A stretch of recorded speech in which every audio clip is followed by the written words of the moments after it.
Welcome back. I'm Pierre Daly, Managing Editor at advisor.Analytics.com, and this is Raise Your Average.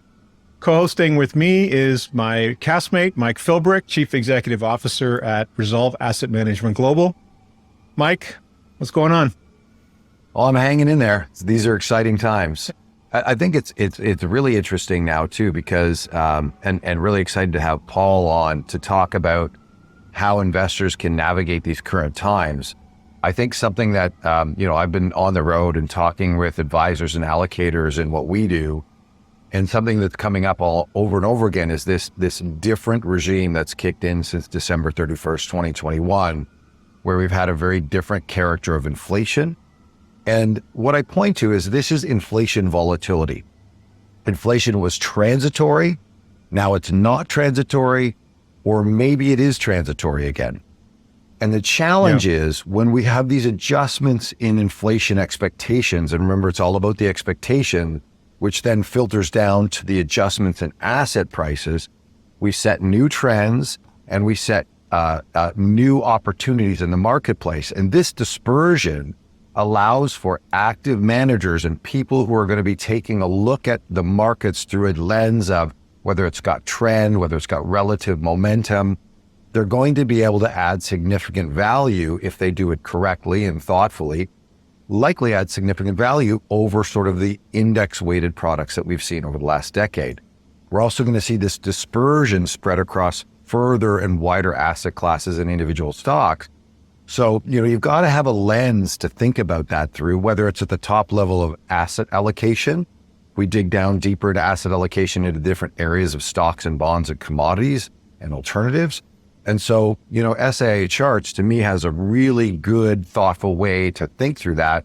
And then just point and figure charting generally kind of gets rid of the noise a bit. So I'm interested to dig in with Paul today and kind of, provide some insights.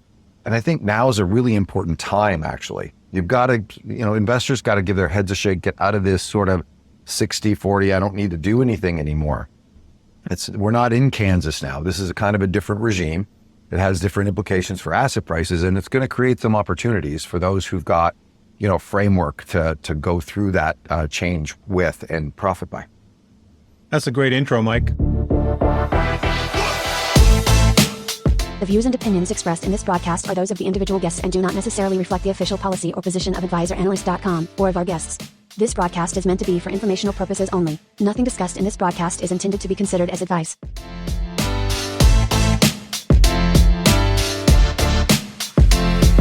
Our guest this episode is Paul Kornfeld, president at SIA Charts. Like, who better than to talk about SIA Charts than the man himself? Yep. Yeah. Thanks, Pierre. Thanks, Mike. Appreciate you guys having me on again. It's the second time on, and happy to discuss the markets and kind of where things are going, because every day, every month right now is the markets are rocking with news or there's hawkish holds, there's governments, inflations, and banking crisis. So we're in for it this year. It seems like it's one of those you can't sit back at all. Just like last year, you're gonna fight hard in this market, and like you said, but there is opportunities, right? And so that's one of the things that we try to help advisors find, both from a top-down approach and also, within the stock market or fund market, if that's what they're looking for. You got a lot of new stuff going on there, right? I mean, first of all, welcome again, and thanks for coming on the show. It's great to have you. What's new in the kingdom of SIA Charts? What's going on there? There's always stuff going on behind the scenes. One of the biggest, probably website kind of relaunches we're doing probably this week. Hence, talked to you beforehand, there's just a lot going on behind the scenes. We're really excited about that. We're working on kind of a know your product tool for advisors as well, with really in-depth and quick printouts, kind of almost fact sheets for any stocks, ETFs, funds, as well as kind of a quick and powerful comparison tool. And just a way for advisors all across Canada to keep track of those important holdings in one place. So we're excited to roll that out here this spring as well. And then adding more market intelligence. We've really tried to move towards a market intelligence platform. We're never going to be the Bloombergs of the world, but we want to create a really powerful portfolio management service as well as in-depth and quick analysis. It's hard to do both, right? It's hard to provide very quick and powerful analysis, but also the in-depth for advisors that want to go deeper within that. So we'll be rolling out news, fundamentals, just different analysis. We've mostly historically been on the technical side, but we want to create a tool that's really appealing to everybody. Again, from a shallow but powerful analysis layer, and also in depth. And that's a little bit of what we're going to go into, I think, today is talk about the different sectors and where we're best to be best positioned here going forward, but also, get into the charting, get into, we use point and figure and charting analysis, and why is that important and why is that different than anybody else? But there's a lot to get into, and excited to do it with you guys. Well, Paul, how long have we known you? Was that like 14 years? Yeah, probably. Right? Something like that? I can't believe it. We've covered, we have republished and shared 14 years of your daily charts. But the reason I brought that up, other than the fact that we've known you for a long time, I think the last, Mike, the last 10, 12 years have been sort of like, this blur of, zero interest rates and sort of unimportant fundamentals. So, I think that might have played really well for you too. At your end, Paul, in terms of technicals, just because, people were looking for confirmation on what they were doing, even though, the market was just going, up and up and up for that entire, duration with a few interruptions here and there. Nobody was really paying a lot of attention to fundamentals during that time, right? If you did, it didn't hurt if you did, but some people might have said that was a waste of time in hindsight. Well, on the fundamentals, if you went the value route, you had better fundamentals, but the charts were saying to you that there was no momentum there. So no confirmation. I think one of the things that I've been a big fan of that type of charting. It's not exactly what we use. We're obviously using price when we're in the markets quite heavily. There are other factors to consider, but when you're looking at the world of stocks and bonds and you're looking through the lens of price, you do want to have that fundamental, I will call it an underlay, because you want to look at what's fundamentally good, but they don't put the fundamentals on the statement for the client. They put what the NAV is at the end of the month. And so there can be this pretty significant gap between fundamentals and performance. And I think what's really key at this critical moment is there has now been a shift or a change, or we could be seeing a shift or change in the leadership. There certainly was a change in leadership. It's now shifting back a little bit to, these mega cap tech plays. The challenge is people get caught and investors get caught in a narrative, and they don't necessarily have an exit plan. And so part of managing risk, I think, is having an exit plan, having a way that you're going to rebalance things. And when we get in these transitionary periods between regimes where you have this conflict between leadership, this is where it gets kind of hard, and it really pays to have tools that can help you adjust your narrative. Most times people's narratives don't adjust until prices already started to decline, momentum's lost, and they're not updating their priors, if you will. Yeah. And I think that, Paul, you walk us through it. I'm sure you've got, sort of reams of data and all the little clues that build the mosaic for you to say, there's been a shift. The sort of equal weight versus market cap weighted stuff in the S&P is kind of an interesting one to keep an eye on. Small caps versus large caps, value versus growth. Mm-hmm. And so, there's fundamentals. I generally think fundamentals are the they're not the top layer. You want to see good fundamentals, but you want to see price confirming, strangers confirming that your view of the fundamentals are correct to some degree. So Paul, it was a crazy quarter, wasn't it? Your most recent sector scopes showed, how leadership changed from one month to the next over the last 3 months. There was, we had Fed tightening, we had, inflation becoming stickier, the banking crisis happened. We've got a bull steepening yield curve right now. There's been a rally in tech for the last quarter. It's still, it's continuing, although very narrowly, and bad market breadth, and really, I mean, also the current earnings season seems to be probably a hotly anticipated earnings decline. I don't know if that's hotly anticipated, but everybody's expecting it, and and technicals have been defiant. So, first of all, what's your take on things? And secondly, let's get into the sector scopes as well, so you can sort of show us graphically what's happened.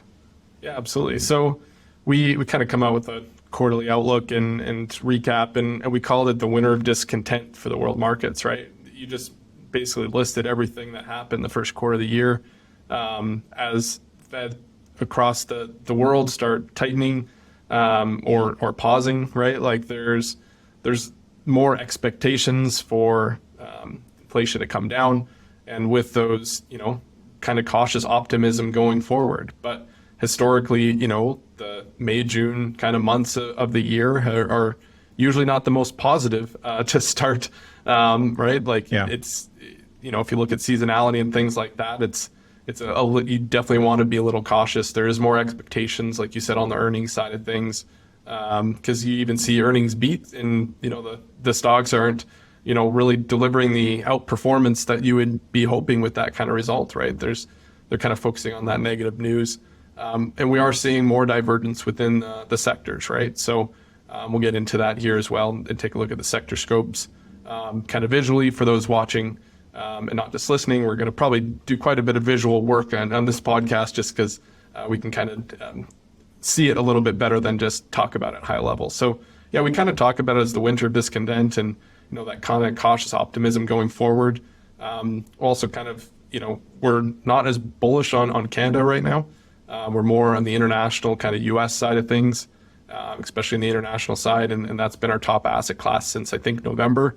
And we've been kind of more bullish in general with our equity action call, kind of a risk management tool towards equities, but that's now come down to kind of a tipping point as well. So I'm happy to get into that and kind of how it's calculated. But again, it's that kind of just cautious optimism. There's a lot of negative news and negative kind of headwinds out there, but also, while there's still Fed money out there and inflation pressures, there's still that need for potential raising or at least not from, reducing rates. Like we're still kind of in that increasing, especially around the world, especially in England, where there's still a lot more inflation pressure than in North America, right? You're going to see that continuation of the Fed's raising rate in the Bank of England. So I'm happy maybe to share my screen here. One thing before you do that, I'm just wondering, if this highly anticipated Fed pause is this consensus that there seems to be that there's going to be a pause in hiking. That may be correct, but there's also what if it's not? What if inflation is actually more persistent than people realize, and that ends up being a surprise. I don't know what the odds are of something like that, but the other thing is there seems to be an anticipation that Fed cutting will come sooner than it possibly will, even despite a lot of warnings from economists that don't expect it until probably 24. But anyways, I think what you I'm just do wondering see is what your thoughts are on that. Yeah, I think you see a lot more Fed action than you have, even going back 15 years ago to the global financial crisis, right? Even back in 2020 or 2016, right? You have different times where the Fed stepped in, either to work with other governments to devalue their currency and to potentially avoid a crisis. Then in 2016 and 2020, you see them meeting on a Sunday to provide bailouts. I mean, when's the last time they met on a weekend, right? Like you see the action, and then recently in March, them come in very quickly, again, either I think that was over the weekend or the next Monday, for the banking crisis, right? With the regional banks, and then over in Europe with Credit Suisse, Credit Suisse, you see that federal kind of influence and, what do you call it, bailout money or whatever, but like just influence on the markets much quicker than anticipated. I think that's one of the things somebody mentioned earlier in the podcast, how you need to continue to evolve, right? I think that was Mike in your introduction, right? Like every time's different. Like history doesn't repeat itself, but it rhymes, right? We got to learn from it. We got to adapt, and that's something that we're trying to do, and we're trying to advise our clients and everybody else out there too, that you can't take the same approach, right? You have to learn and say, okay, well, there's way more AI trading. There's way more algorithmic trading out there than ever before. So you see a March of 2020, how quickly that volatility can happen and how quickly it can bounce back. Like usually that downswing would last much longer, but now we have the fastest bear market in history and the fastest rebound in history, right? So, okay, what's it going to be next? We don't know. These inflation pressures, I think, probably will stay longer than anticipated. And, we won't have decrease in rates as fast as maybe people presume. But again, that's just an opinion. It doesn't really matter. It's going to change tomorrow when we talk again or something, right? Like there's all this information out there. So all you have to do is, like you said, have some tools that help you sift through that information, reduce the noise so that you can try to figure out how to best position yourselves going forward. Because you don't even need to be right all those times. What you need to do is make sure you're not blowing up your portfolio, and just by staying away from some of those areas like the banks, right, which are our lowest sector, no surprise, and we're one of our lowest sectors at that time. Nobody in our system would have had that exposure to, SIVB and some of those regional banks, First Republic. It's just kind of following the money, and there was lots of hints before that came out to stay away from that. So that's what you can do to raise your average, to overall just stay away from the things that will blow you up. So you don't even need to have all those huge wins out there. I don't think there's going to be a lot of big wins out there. You have to be pretty tactical. I think it's potentially going to give rise a little bit more to maybe the active manager outperforming kind of the passive indexes during this time, because it's very mega cap weighted right now. But what if that doesn't work out going forward, right? Every day you hear about new job losses in every sector, and especially tech and all the major. I was watching some other podcasts, and they just basically for 5 minutes listed out all the job losses of all the major companies out there, right? Like that's kind of where we're at, and especially in the U.S. Yet the market's still strong. The market is still inflated in that way, but that usually raises stock valuation if there's 15% less employees they have to pay going forward, and still good valuations. Yeah, it's really interesting, the market versus the market, if you will. So the market cap weighted market, I saw something today. I think it's Apple is now the largest single position in the S&P 500 ever. Taking out IBM back in the 80s, I guess it was. So, speak about a concentrated market. Okay, we have a concentrated market. But there's other stocks that are underlying the market. They may have the opportunity to perform better or worse. And this is some of what we want to talk about today. So how do you sift through all of that, Paul? How do you sift through the changing central bank policy? I'm probably a little bit more pessimistic than most. I think that, Fed cuts will come sooner and larger, and that's not good. Like the whole pray for the pivot thing is kind of a novel thing to me, just because historically when you get the pivot, it means shit's gone really wrong. And you don't get the pivot from like, oh, everything's fine and we're just going to, juice asset prices, especially when central banks are forced to be very concerned with inflation, and housing inflation is a part of that, which then leads into mortgage rates. And what's happened with banking has provided lower interest rates, which has provided more boost to housing prices. And that's kind of not what they're looking to do. But anyway, so we've got this fantastic mosaic of all kinds of things in the background. And so, Paul, why don't you help us sort of top down? How are you thinking about, through the market, maybe through a bit of an asset allocation waterfall, and then into the, sort of sector or regional or country waterfall, how you guys process that? Is that a good jumping off point for that at this point? Yeah. And let me know, Pierre, when you can see my screen here. I think it's just going to be loading, but it'll give you exactly kind of that viewpoint of, okay, where are we at from a high level? where are opportunities kind of from a, an asset class or sector level, and then we can kind of go from there too. So again, I kind of hinted at this, but over the last couple years, we have been a little bit more cautious in the market. This kind of risk management tool up here at the top is literally asking one question: should we be in equities or should we be looking elsewhere?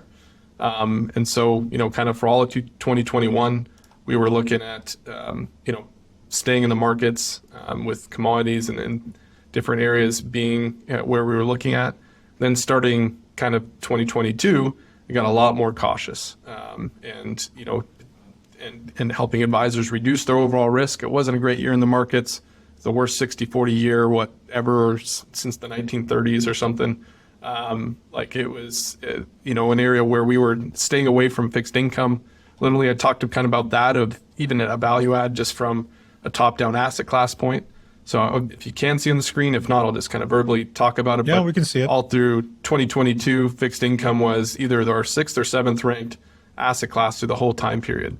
And getting into this year, it still isn't as strong as, we would hope it to be, but it's got to bounce back at some point, but it still hasn't really moved up into that upper tier where we're kind of screaming to get back into that asset class, as it's had its own kind of volatility lately. So even just that, it's not a sexy thing to talk about fixed income and bonds, but it's been one of our biggest calls over the last year or so of just, hey, stay away from this. And we would rather be in cash or commodities or even in the markets than the fixed income sector a lot of the times. Now, since the beginning of this year, Paul, did you have a any signal on your relative strength system for bonds, like for longer duration, like TLT, or a long bond ETF index? Anything that showed that longer duration bonds were? I'm just curious, just since we're on your screen here. For sure. What was what were the signals like for the long bond at the beginning of the year? Sure. So yeah, we can dive into that here. So at the beginning of the year, if I kind of change the ending date here, go back to 30th. So fixed income was kind of our last ranked asset class. It has moved up since then, and kind of the long bonds or long-term, if I can spell,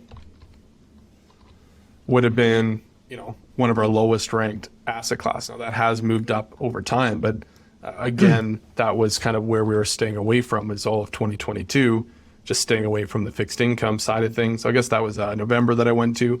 Kind of jumping back to today, now we can see within the fixed income asset class that this is kind of looking at US more so. I can switch over to Canada here as well. But again, none of these are ranked that highly, but on the long side, again, it's all the way down here at the bottom. So it's always been more short side of things, corporate, high yield, still preferred stock. But none of these are really jumping off the page. We're still rather be in international, value stocks, things like that, trying to point people in the right direction from a sector standpoint. So again, what we're trying to do here is just point people in the right direction. International has had a good start to the year, just like tech in the US, things like that. And in Canada is ranked below cash in our rankings, which is kind of its own kind of negative outlook. So Mike, we might be on the same page there of, we're not the most bullish on our system right now, even though, again, overall we're kind of green. We're at that kind of tipping point where, unless there's some changes in the market, it looks to potentially weaken even further here going forward. Now, what's going into this, Paul? Like, is it price? Is it price momentum? Is it got some other factors like seasonality? What's the mosaic of things that are going into this line that is giving us these ranks? Maybe I think some insight there would probably be helpful for watchers and listeners. Yeah. So what we try to focus on is the underlying supply and demand relationship. Just taking two basic concepts like stocks versus bonds. So if we look at an S&P 500 ETF versus a U.S. aggregate bond ETF, we look at that from a point and figure standpoint, a comparison standpoint, and we just really have them fight it out. Like, think of it a boxing match, right? Like, just one of those is going to win. In this case, U.S. equity is above fixed income, so we know which one is winning that battle. Sometimes it's a lot bigger battle versus international versus commodities like energy. it's going to be much bigger divergence there, right, between that battle. So we just do that head-to-head comparison using point and figure comparison charts behind the scenes. I'm happy to pull some of that up and walk you through that as well. I know we wanted to go there in the long run here of the podcast, but it's just as that simple. We're trying to look at the supply and demand. Does it matter what goes into that, what the technicals say, what its moving averages are, what its fundamentals are? Not really, because all that comes back to how people feel about that in the current market, and therefore that supply and demand relationship. Is there more supply? Is there more demand? That's going to point us in the right direction. And the unique thing about it is you just have to do that peer comparison lots of times against each other. We do that from a high level up here when we're talking about equities or versus asset classes. We're looking at different asset classes behind the scenes doing that using ETFs is the secret sauce behind the scenes. We're doing ETF comparisons for asset class rankings and our sector rankings over here. Also for MFDA advisors or people using mutual funds, we can also do that on that side as well. But for our asset class kind of standpoint, we're using that to just do those comparisons. We do 10 billion comparisons every single day, or 10 billion calculations and hundreds of millions of point and figure comparisons to come up with this system. But it's not a day trading system. We don't have no idea what the market's going to do the rest of this week. All we're looking for is those longer trends, that 6 to 18 month outlook, because that's, from our viewpoint, kind of the time frame that our advisors that are using us are looking at and can best position going forward. Because usually the longer term trends of the market, should I be in energy or not? Should I be in US over Canada? Some of those are decade long calls, right? These aren't necessarily the sector calls will change much faster. We can take a look at both the sector rankings and the sector scopes that are more kind of looking at money flowing in and out of the markets, and then that changes kind of every week, every day, but every week you kind of see those bigger trends.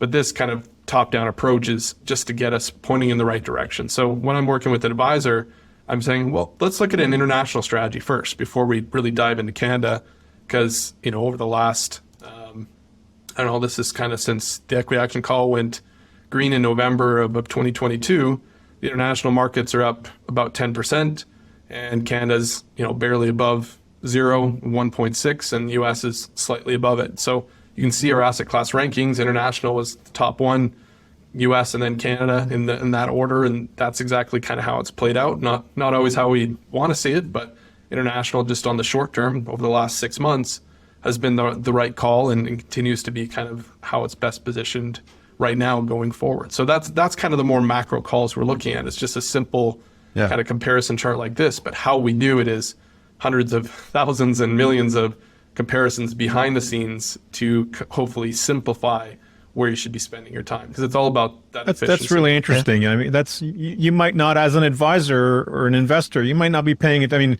we're talking about an advisor tool here, but as an advisor, you might not be paying attention to international equity because you're being diverted by everything else that you own. But when you look at the equity action call and then the breakdown of it, you dive into it like you just did. It draws your attention to the assets that you're not even thinking of that you should be. Yeah, so that's very interesting. Exactly. Yeah, I think the other thing here that's really important. So what I'm picking up is it's this relative game. It's relative strength. Mm-hmm. And so we're looking at price, and we're looking at those that are relatively stronger than others in the sector space. And I think that just take a moment to explain a little bit of why that's so important. So, and I'm recalling the numbers here, but we have a research report we did on this type of thing. And it kind of looked at, hey, what did emerging managers provide for 10 years of return? This is going back a few years, but it was very small. It was a de minimis compound rate of return. I'm going to make it up, but call it 2% over a decade. Okay. U.S. equities returned 10% or 12% or whatever it was. Yeah. So the decision, if you went into emerging markets, the average market did 2%, let's say the average manager did 2%. For the exceptional manager in emerging markets to have provided the average performance of the U.S. equity market, they had to be the top percentile. Mm-hmm. They had to be the best emerging market manager in the whole field to equal what the average U.S. manager did. Yeah. And so understanding the the asset allocation waterfall, and then the sector waterfall.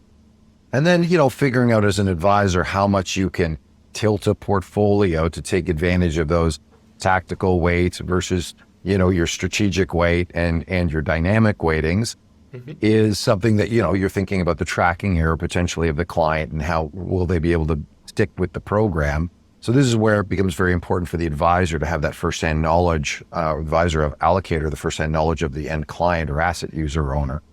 Well, But it can't be understated how important it is, right? If you were smart enough, or if you were just reading the tea leaves, if you were looking at relative strength and noted that U.S. markets had been substantially stronger for a persistent period of time, and so allocated more there and a little bit less to emerging, and maybe you kept some, that's the point. No emerging manager could perform as well as the average U.S. manager. We're sort of in those similar circumstances. It's interesting to see the international side pick up now, but that's a story that's being missed. Most people are not seeing that, right? They're not seeing that. That's what I was just going to say. How many investors thought last year in the fall or the summer, I'm gonna buy Europe because it's cheap. It's down. It's no, that was a bet that most people wouldn't have even contemplated because of the war. Yeah, I mean, it's still not because of energy. risk. Because of energy, because the energy vulnerability, because of the war that's going on, all the activity that's happening there. And then Europe's tiny when you look at it. In very close proximity, there's a war going on, but there it is right there. First in the pole position, European stocks. Yeah. Right. That just defies what most people think they should have done. They're going to look at that and they're going to be like stupefied. Like what? When they wake up and realize like I could have picked up on this signal and gotten into European stocks. Anyways, I don't want to ramble on about it, but that's pretty interesting. I know. France is up 20% over the last year, and S&P is down 1%. France. Go figure. Right? There's there's like the worst riot going on there with, I know, right? It's crazy. All you see in the news is people rioting in the street, right? Mike, to your point,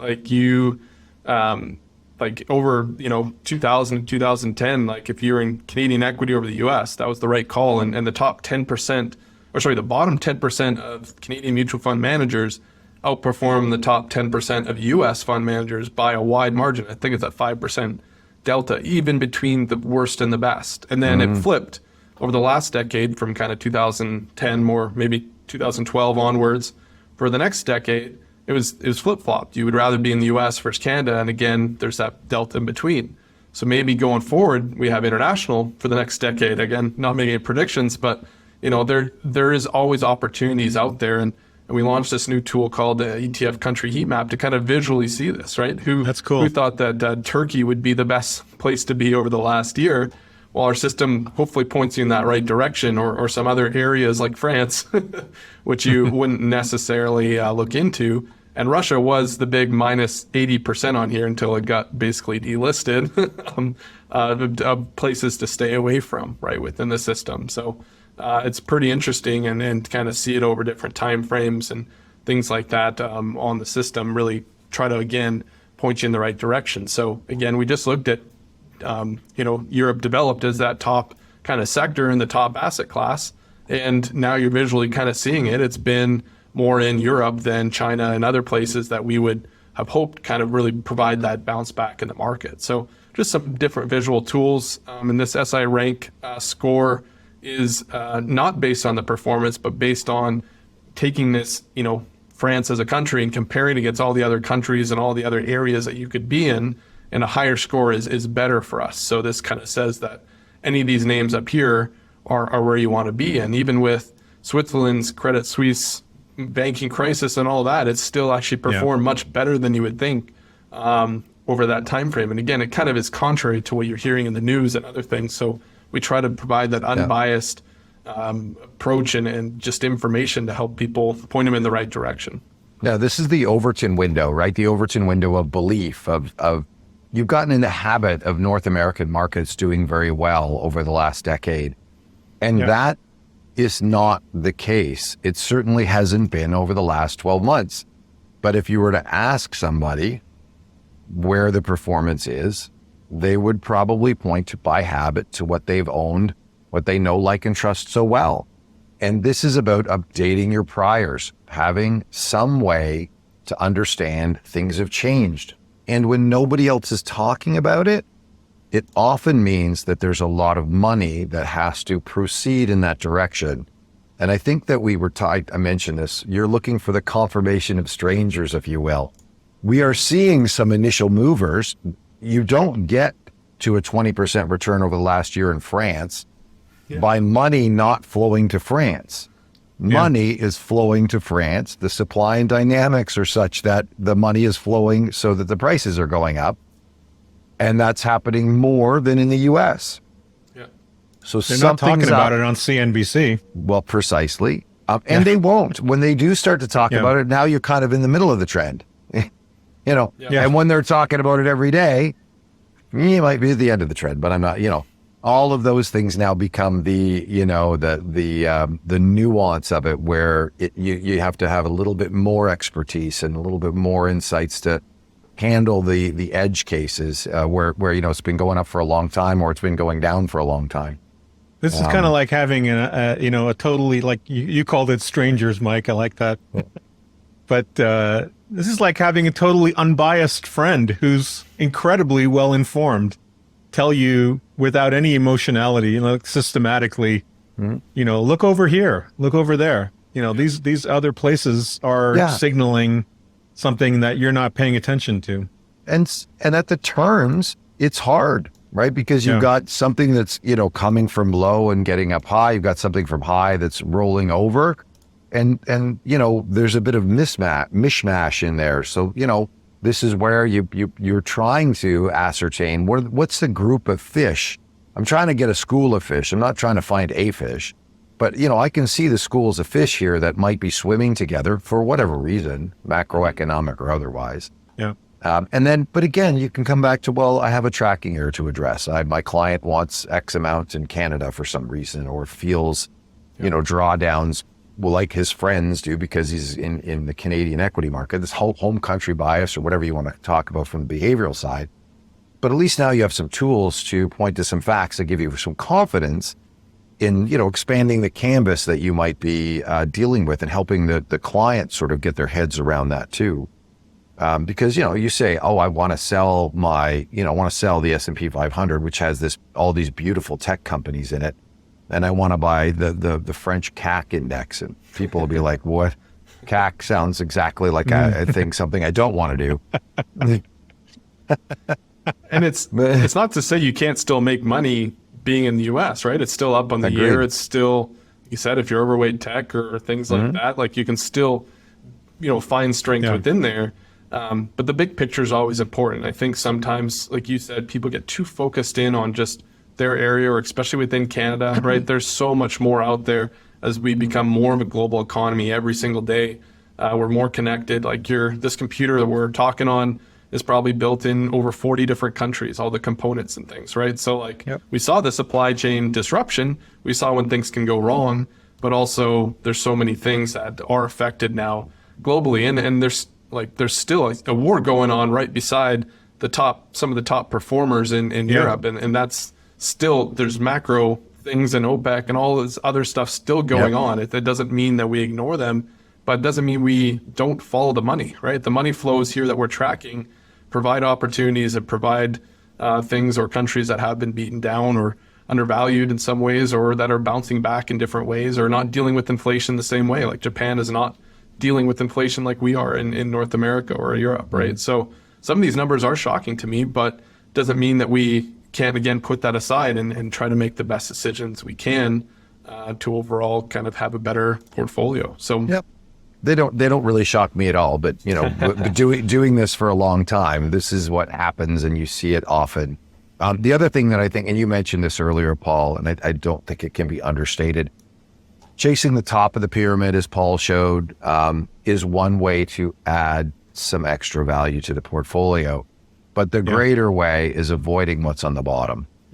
And when you avoid having that dead money or having those pieces of the portfolio that are down substantially, by default, you are in the other things that are not as down substantially.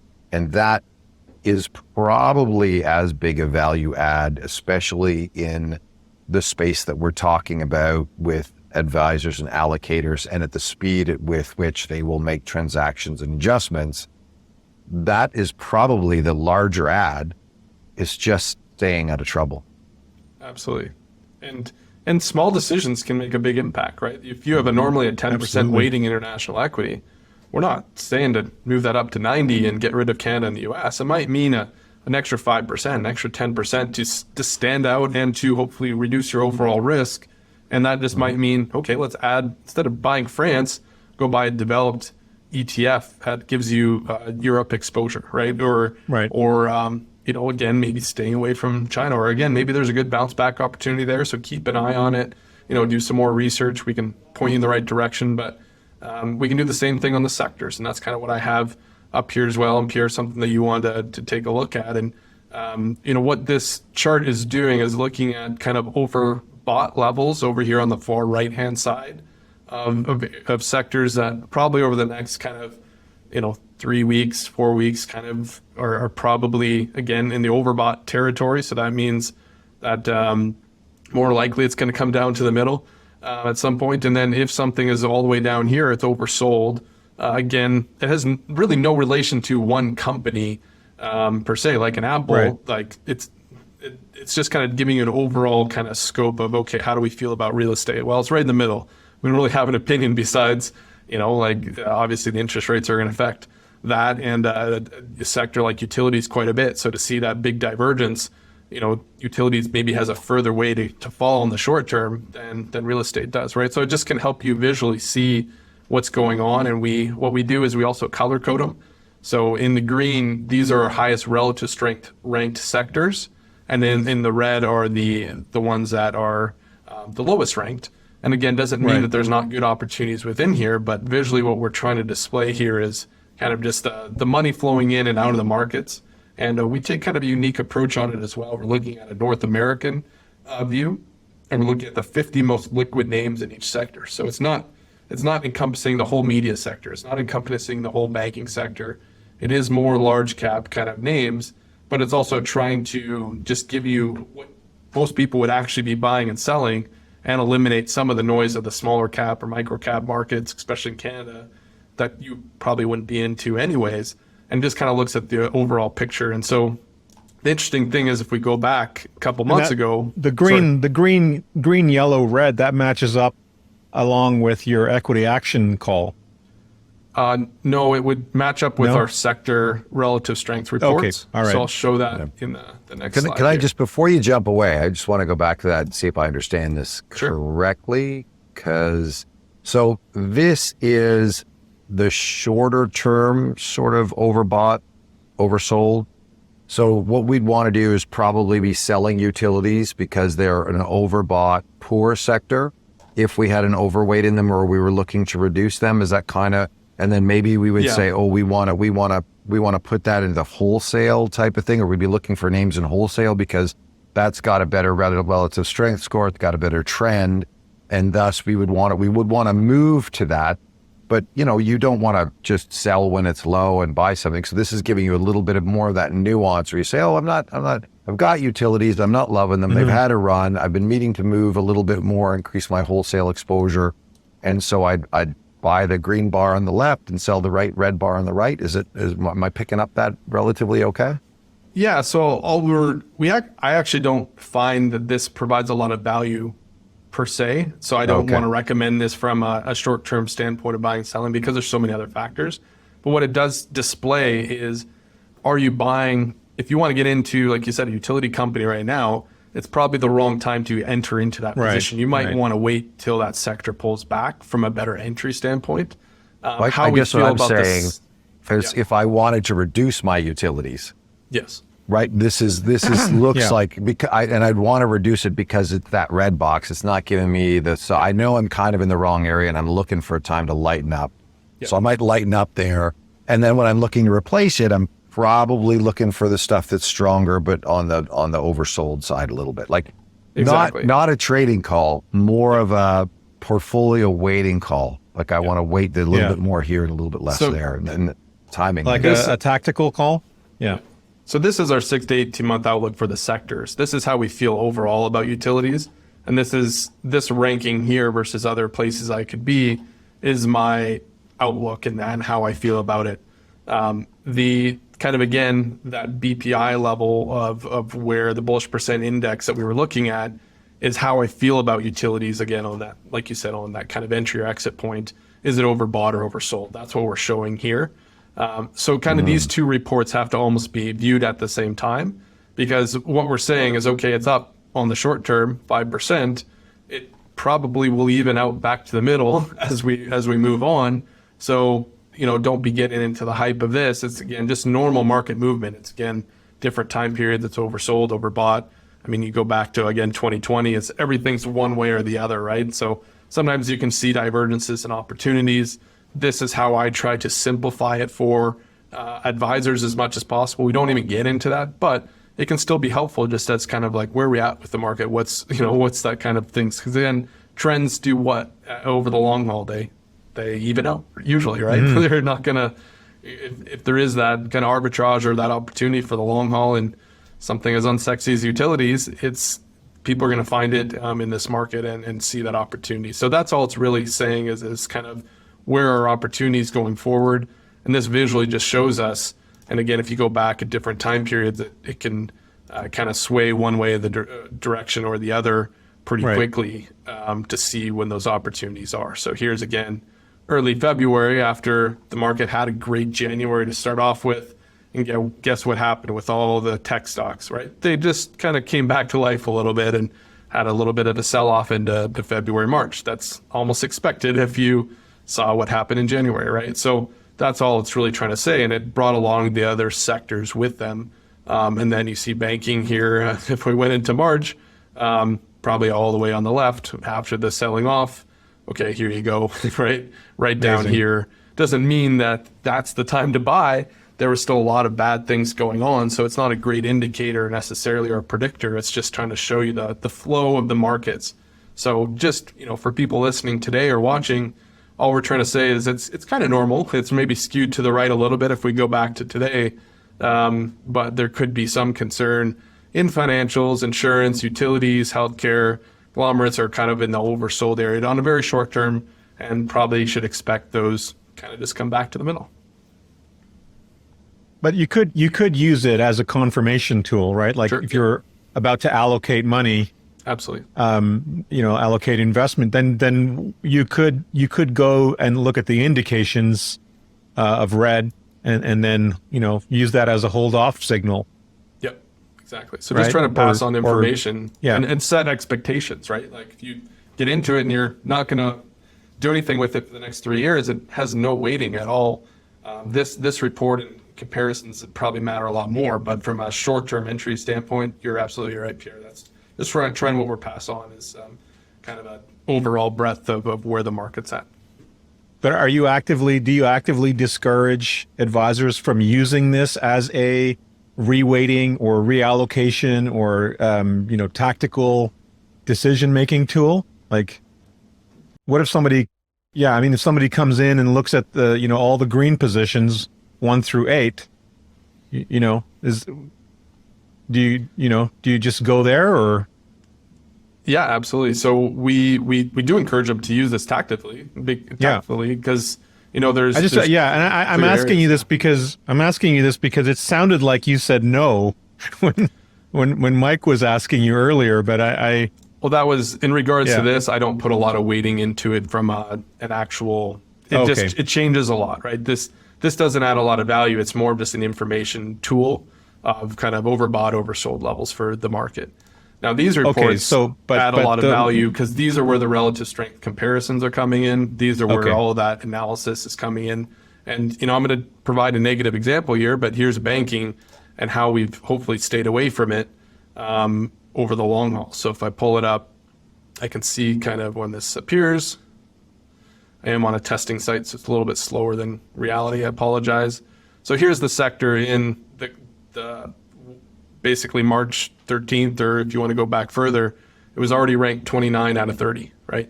And that was before the crash, or a couple days before it was already 24 out of 30, right? So, but it's been red since December. Exactly, right? Yeah. So it's hasn't been green since you go back further or over a year, right? So October of 2022, and it's been on the kind of falling ever since. So this is an example of how, if you were in that sector or that exposure, again, it hasn't been as bad in Canada. Again, this is more US weighted, but still overall, it's a sector you would rather not be in and take that minus 18% hit over the last quarter, right? So, and that's on the nice side if you did have some individual stock exposures that, are bankrupt now or even in that situation. So overall, what we're trying to do, we're trying to point you in the right direction: aerospace and defense, metals and mining, construction, electronics, right? This is where we're trying to point people from kind of a more gigs, like 11 sectors. Here's kind of, we can again even sort this and find where those best opportunities lie. Or we can even combine them together within all the materials or within all industrials and computer IT or stuff like that, and find the actual names within it. So this is just a top level kind of top down approach. Then we can get into this and say, okay, if I do want to have more exposure to materials or to IT, where should I be? Or industrial seems to have quite a few names up here at the top. So that's, again, an area that most people are in the tech stocks. And like you said, Apple and some of these bigger names are more and more part of these passive indexes. So how can you stand out? How can you diversify your portfolio? Simply go in here. If you don't have a lot of industrial exposure right away, we're hopefully showing a lot of ideas to point you in the right direction, whether that's aerospace and defense or manufacturing, construction.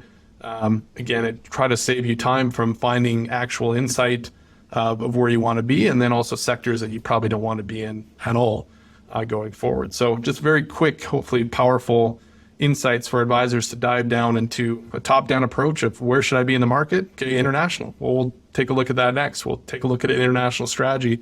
How can people actually take something away from this conversation today and go buy an ETF to get more exposure there? Or I'm going to show you an international 5 EDR strategy that's up like 250% over the last 3 years, just using our system, just using relative strength and trying to find, be unbiased and rotate in and out of opportunities. So this is kind of how we try to empower advisors to get that information of where should I be, where should I take advantage of the opportunities, and hopefully find some of these names that can add a lot of value and raise that overall average of your models, your portfolios.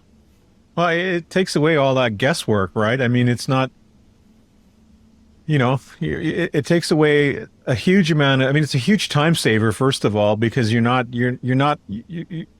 doesn't, it eliminates the need to sort of pander to your own biases and where should I put my money? Where should I put money for my clients? What are the areas I should be looking at? Just like the European example. I mean, if you just focused on the top eight, in that previous list, you'd be avoiding all of the negatively ranked assets and just focusing on what's positively ranked from a relative strength point of view. Yep. It gives a consistent framework to interpret the market. And, for better or worse, relative strength is what they put on the statement every month too. So it's not the fundamentals. It's the price change over some period of time. And so are there any points where you struggle? So the U.S. is a good deep market where you get sectors and you've got lots of breadth within each sector. In Canada, it's not quite the same. And how do you handle that in some of our gig sectors where there's fairly limited numbers? Just an overall awareness to that, and you have to deal with it. How do you approach that problem? I'll give you one example of where a system is not good, and that's gold stocks. Gold stocks and their movement is so quick and usually dependent on the price of gold and the short-term opportunities, that by the time it moves into our favorite zone, if you look at this, half of the TSX 60 kind of favorite zone is in metals and mining. Now, again, that's been a good sector call and good overall, but usually that kind of movement happens quick, especially if it's gold companies and they're kind of really correlated to the price of gold. So, if I went and looked at this historical ranking of Barrick Gold, for example, you'd see a lot of volatility in this report and a lot of potentially quick, fast, actionable ideas. So that's more of a quick trading system on our side of things that probably doesn't work as well as kind of the longer term calls that we're trying to do.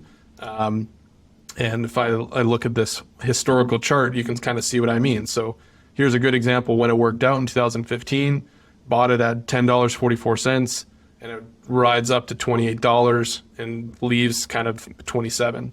Other times it's entering quickly and exiting quickly, multiple times here, even in just end of 2022. So this is an example of a high beta, high volatility stock that we're looking for more of the longer term opportunities. And I've lost money on this trade, it seems like every time. That 1 out of 8 times where it does really well, it can make up for all the other portfolios. But in terms of a win rate, I would say some of the higher volatility stocks, you have to have a quicker kind of signal on that. But that's also why we try to give the ability for our users to kind of see that information, whether it's through a quick calculation like beta and see, okay, why am I buying Shopify if it's going to be 300% times more the volatility of the benchmark that I'm trying to get into? That might not be the best strategy for everybody.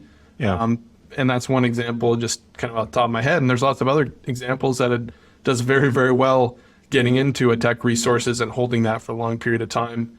And it's been up in the favorite zone this whole month and, returning 28%. And those kind of things are what our clients are hopefully taking advantage of, but I can't say it's always been like that. And so sometimes, that momentum or that kind of volatility can work both ways. Ideally, we're looking for strong positions that are going to stay up there for a long time, but with volatile markets, it doesn't always stay that way. So kind of always coming back to what we're trying to do is reduce the time. Instead of looking at 60 stocks, here's about 15 to look at. And here's, maybe the top banking stock, which has a huge outperformance of the lowest banking stock in this report at TD. Again, I'm not like one or the other more than that, but it's just kind of, if you look at those kind of relative performances, we can really point people in the right direction. Still has a strong yield, still good fundamentals, everything. And it's, again, the time to own that bank over the other ones. And that's every advisor in this country has probably at least one banking stock. So we can add value to even those core important positions, and then hopefully around the edges, again, help you stay away from things that are going to blow up your portfolio. But, I've struggled with certain names like that have that volatility and not that long staying power, like things that are influenced outside of maybe strong earnings reports. It's more on the price outside the company's control.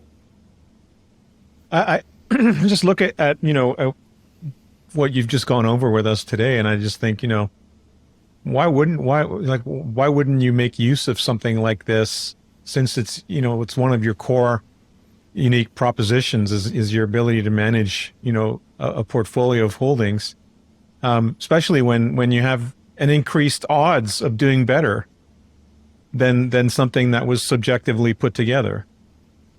Yeah, I think there's two kind of reservations we get from advisors, and one is you do usually have a little bit higher trading when you're a little bit more active, trying to find, because again, unless there's strong trends that last for a while, which has happened. I remember the year 2013, it's going back a little further, I don't think we made one trade in our portfolios. It seemed like our trade volume was so low because the trend just happened that whole year. Like it was just so strong in 2014, even in 2015, right? Like it was really low turnover. And then you get years choppy like last year where you're really trying to find that market direction or that sector direction, or it's so quick, like January this year, tech's all in and then it's out again, right? So in volatile kind of markets or kind of choppy markets where we might be heading towards, or maybe to the down a little bit, like we'll see, it is a little bit more difficult to find those longer term trends. However, again, it is really usually good at what to stay away from. So if you even just use it on, hey, what to cut out for the portfolios, what to stay away from, you can add value from that side of things. Right. But I think that's one reservation. The other is that I hear is, again, it's not necessarily fundamentally based, but it is in a way, because it's taking all the information out there in the market, looking at the underlying supply and demand relationship in that pure analysis, right? This is doing a 60 by 60 kind of pure analysis on each of the stocks in this universe. Right. And, we have the Russell 1000, we have the S&P 500 that you can go to on the US side and look at 500 companies against each other, and again, hopefully point you in the right direction. So some of it's just not believing in technical analysis, but really what we do is not, it is technical analysis, but it's looking at the underlying kind of price movement comparison. And that's sometimes it's a little bit harder to wrap your head around, but not necessarily from a fundamental level. It's just it's something different, right? I think there's a couple of reasons too, Pierre, if I might jump in on it. It's Sure. So what are we harnessing here? We're harnessing the investment factor that is momentum, right? You're looking at the things that are performing better, and the assumption is when they generally perform better, that tends to continue. And that's reflected in research, largely large-scale research over long periods of time, whether it's French pharma, et cetera. And so you do have some underlying academic reason for this to have existed and to persist to exist through time. It's also harder, right? So what were we talking about earlier? Mr. Jones, I'm going to buy some France. He doesn't drive by French banks or French phone companies on his way home. He doesn't see French grocers. He does drive by all those Canadian stores when he's coming home in Canada, and he does get a lot of input from US media as we sit here in Canada. And so there's a much greater degree of comfort with those things because the familiarity, that's what creates these home country biases. This is what creates the home continent bias, if you will, because we do sit beside the largest financial market in the world. So all of these things have barriers of comfort. They are discomfort. They're uncomfortable. And especially in the times when they're kind of more rewarding, when the story's new, when these things are emergent, when none of your friends has them in the portfolio. So of course it's hard. It's hard to sell them. It's hard to buy them. And then you're down 10% and the facts have changed. It's no longer an area of outperformance. It's become an area of underperformance. And so you have to sell it. But when it's in an area of underperformance and you have 100% rate of return and it's still there, you probably still want to hold it. You might have to rebalance. You want to beat those winners to death and you want to cut those losers short. And again, you're having that framework, and just doing that, beating the winners to death and cutting the losers short, is the exact opposite of what most people do or what they want to do. And so it goes against so many sort of embedded investor preferences, and those preferences are not preferences that optimize to higher returns. They optimize to lower returns. Take small gains and keep large losses. That doesn't work. So again, there's a lot of behavioral reasons why something like this, systematically going through and sort of applying it over and over again, can have some persistent success, but you've got to stick to it. It's like a lot of things. There's a lot of ways to do this. Yeah. You've got to stick to it, and it's hard, not easy. Well, yeah, I think if you're going to commit to doing something like, using a tool like this, you really have to be all in. You can't, you have to, you kind of have to adopt it, right? I mean, you have to, I don't know. I'll push back here. I'll push back a little bit. Remember what we talked about earlier with the tracking error.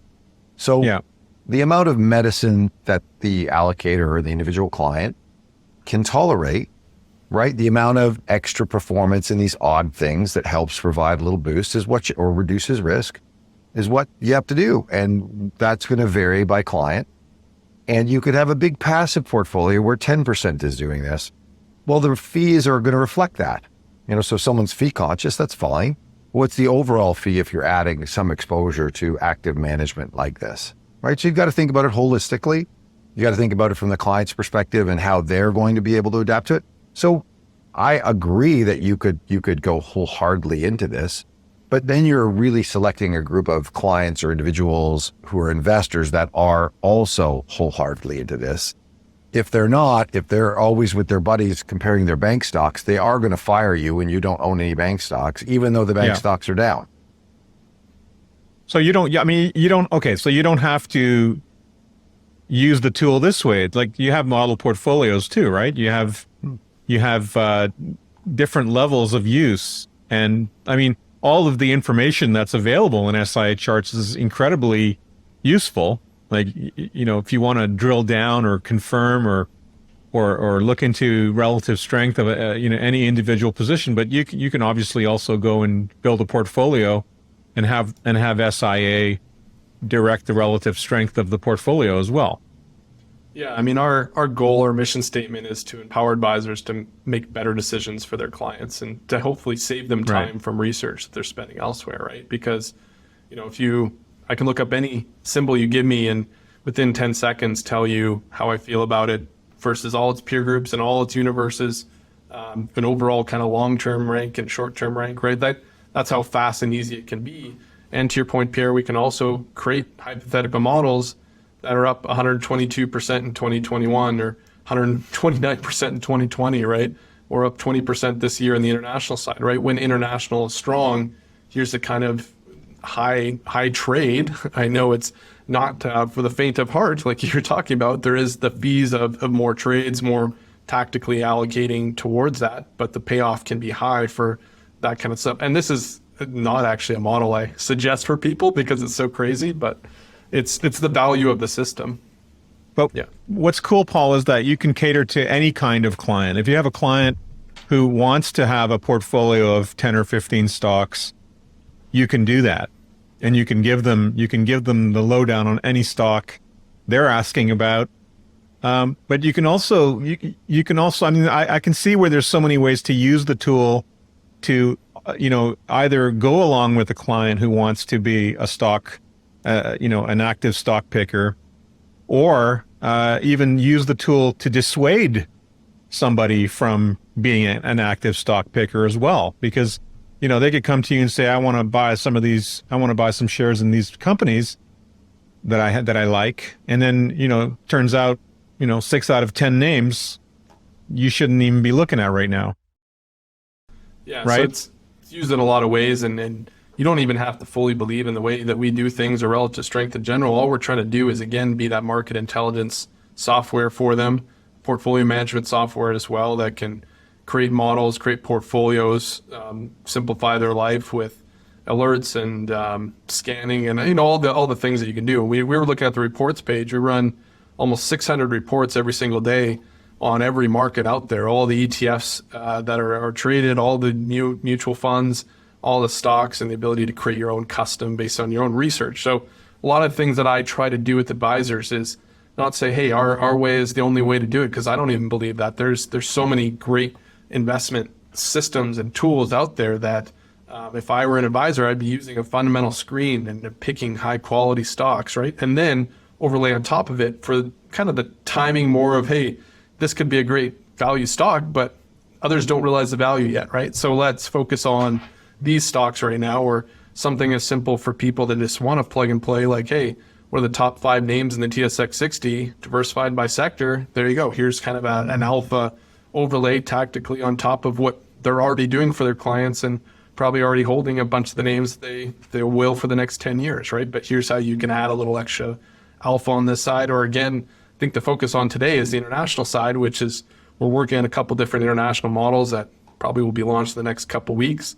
Again, kind of a sector rotation or country rotation one. And that's not going to be for everybody, but just a way to give yourself that exposure and help yourself stand out and hopefully add more alpha to the client's portfolio overall. So it can be, like you said, very small piece, or we work with some advisors, that's a large piece of their business. So and again, we just try to create tools for them to hopefully make their life easier.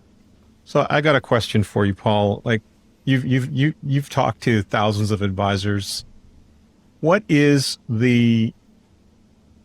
you say is the universal, aha for advisors getting onto SIA charts? Like, what's the, like, hands down, what is the most valuable thing? What is the thing that advisors think is most valuable about SIA charts? Like, what is like the go-to thing that advisors use the most?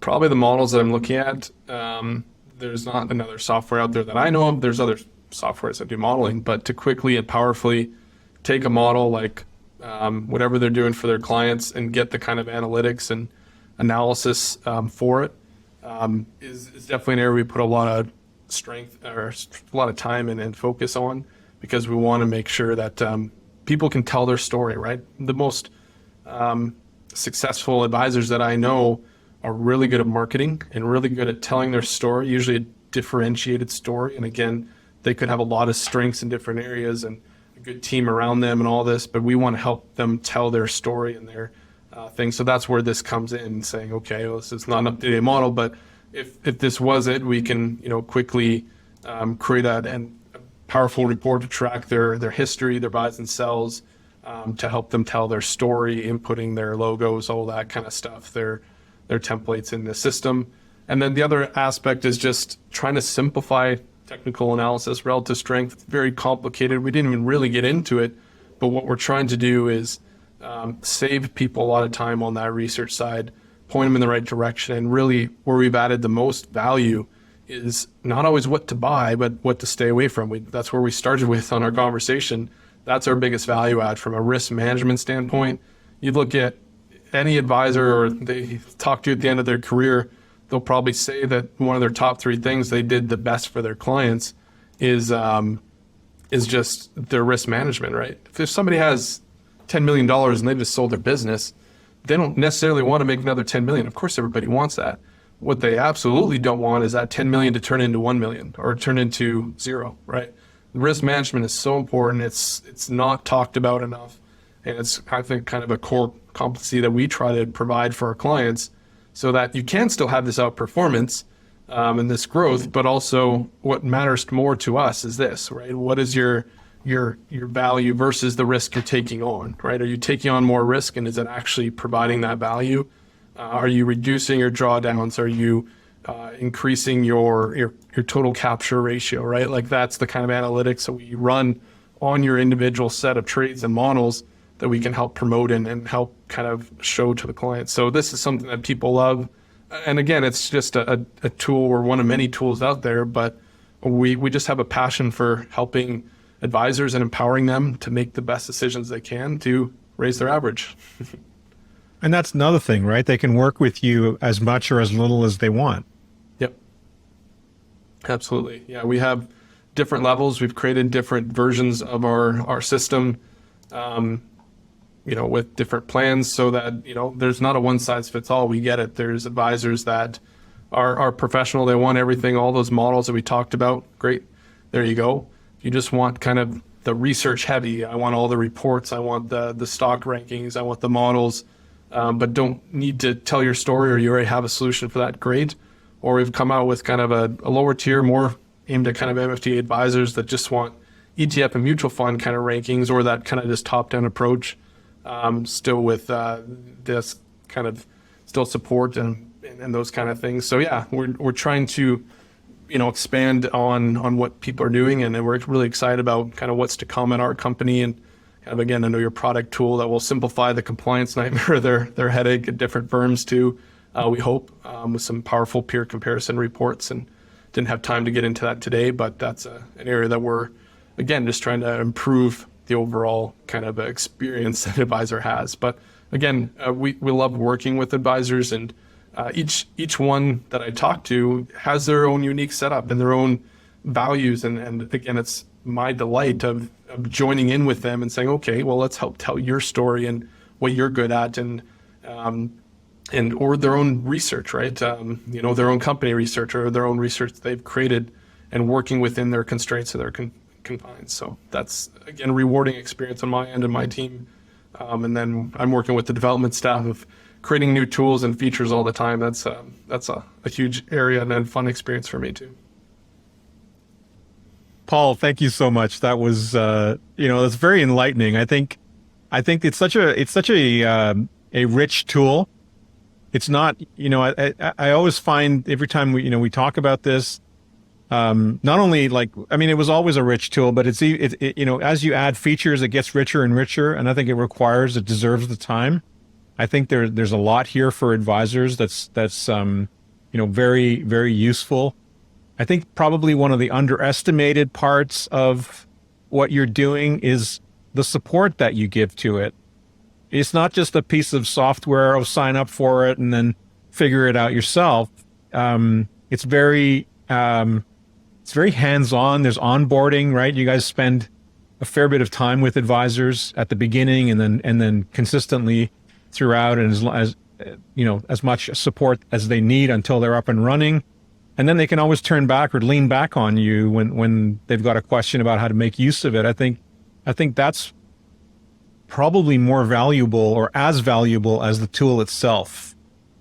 Because I think without that high touch that you offer, it runs the risk of falling flat because it can get very complicated, or there's so much, or it's overwhelming. Maybe the amount of information and reporting that's available and tools that are available can be overwhelming that you don't know where to start. But if you've got a good guide and you've got your team in there helping advisors to provide that guidance and lead them through the process. Anyway, I think it's worthwhile talking about it. We will definitely have to continue down that path with you in subsequent episodes. But Paul, wonderful to have you today. Really always enjoy talking to you. There's always so much to dive into, and it'll be fun to get into the weeds with you on some of the other.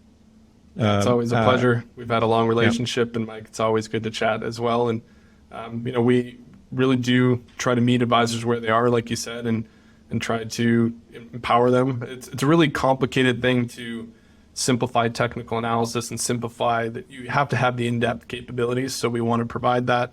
But also, there's a lot more call from advisors of just, hey, show me a model, show me simplify my life. And so we're focusing more on that side.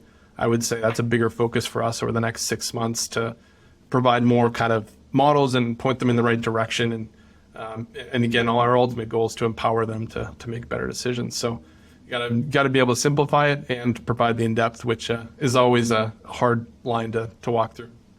But advisors can call you just out of the, I need help. Yep. Show me. I've got a client coming at 4:00. Show me how to do this. Right. Yeah, we got a great support team and account managers to help advisors, and we're not just some computer software with no face to the name, right? And you can't call Salesforce and ask them for that. Don't I ever know that? So, yeah. All right. Yeah, great chatting, Paul. Amazing. Yeah. Where Thanks, can people Paul. find you? I guess I don't know. Yeah. Sure. SIACharts.com or what? Yeah, exactly. SIACharts.com is the easiest way. We're on LinkedIn. We're on Twitter, YouTube as well. You can follow us there. And again, appreciate your guys' time today. And just happy to chat with you guys and looking forward to the next one. I'd love to come on a quarterly basis and kind of share some insights and keep it a little shorter for everybody too if you want, and just dive right into it. Right on.